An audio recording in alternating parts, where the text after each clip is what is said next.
सलमान खान के पिता सलीम खान किसी पहचान के मोहताज नहीं हैं। 24 नवंबर को सलीम खान का जन्मदिन होता है। आज सलीम खान को भले ही सलमान के पिता के तौर पर जाना जाता है, लेकिन एक दौर था जब सलीम खान को शब्दों का जादूगर कहा जाता था। फिल्मी दुनिया ने भी उनके हुनर का लोहा माना। कई शानदार फिल्मों की कहानी सलीम खान ने जावेद अख्तर के साथ मिलकर लिखी थी। या यूं कहें कि सलीम और जावेद की जोड़ी बॉलीवुड की ब्लॉकबस्टर लेखक जोड़ियों में से एक थी, जिनकी कलम से लिखी गई कहानी पर्दे पर सफलता के झंडे गाड़ा करती थी। यहाँ तक कि बॉलीवुड के शहंशाह अमिताभ बच्चन की सफलता की कहानी भी सलीम खान और जावेद अख्तर ने अपनी कलम की स्याही से ही लिखी थी। ये तो सब जानते हैं कि अमिताभ बच्चन को बॉलीवुड का एंग्री यंग मैन बनाने का क्रेडिट सलीम और जावेद की जोड़ी को ही जाता है। सलीम जावेद की जोड़ी ने ही जंजीर, दीवार, शोले, ईमान धर्म, त्रिशूल, काला पत्थर, डॉन, दोस्ताना और शान जैसी फिल्मों की स्क्रिप्ट लिखी थी। इन्हीं फिल्मों की सफलता ने अमिताभ को बॉलीवुड के अगले सुपरस्टार का खिताब दिलवाया था।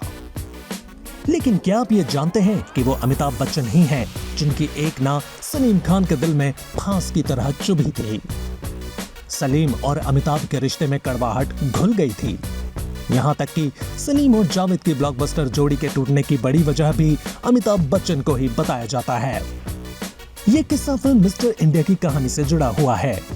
डायरेक्टर शेखर कपूर ने अपनी फिल्म मिस्टर इंडिया की कहानी और डायलॉग्स लिखने की जिम्मेदारी सलीम और जावेद की जोड़ी को सौंपी थी।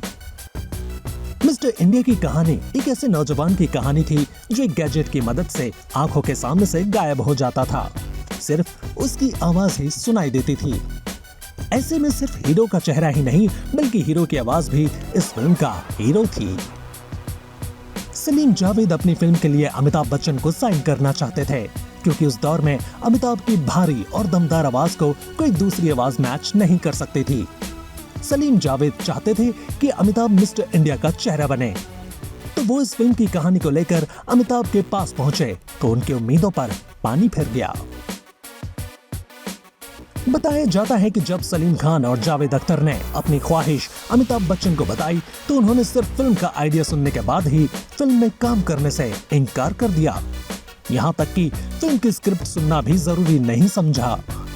तब सलीम और जावेद दोनों ने ही अमिताभ को मनाने की काफी कोशिशें की, लेकिन अमिताभ की ना को हाँ में नहीं बदलवा पाए। कहते हैं कि अमिताभ का ये रवैया सलीम खान को बेहद चुभ गया। सलीम खान को लगने लगा कि अमिताभ ने उनका अपमान किया है, क्योंकि सलीम खान ही वो शख्स थे जिन्होंने अमिताभ के लिए एक से बढ़कर एक किरदार अपनी कलम से गढ़े थे। कई फिल्म निर्माताओं से उन्होंने अमिताभ को अपनी फिल्म में लेने की सिफारिश की थी, लेकिन जब मिस्टर इंडिया के लिए उन्होंने अमिताभ के मुंह से ना सुनी तो उनके दिल में अमिताभ के लिए कड़वाहट घुल गई। बाद में मिस्टर इंडिया का चेहरा अनिल कपूर बने। मिस्टर इंडिया अनिल कपूर के करियर की सबसे सफल फिल्म साबित हुई।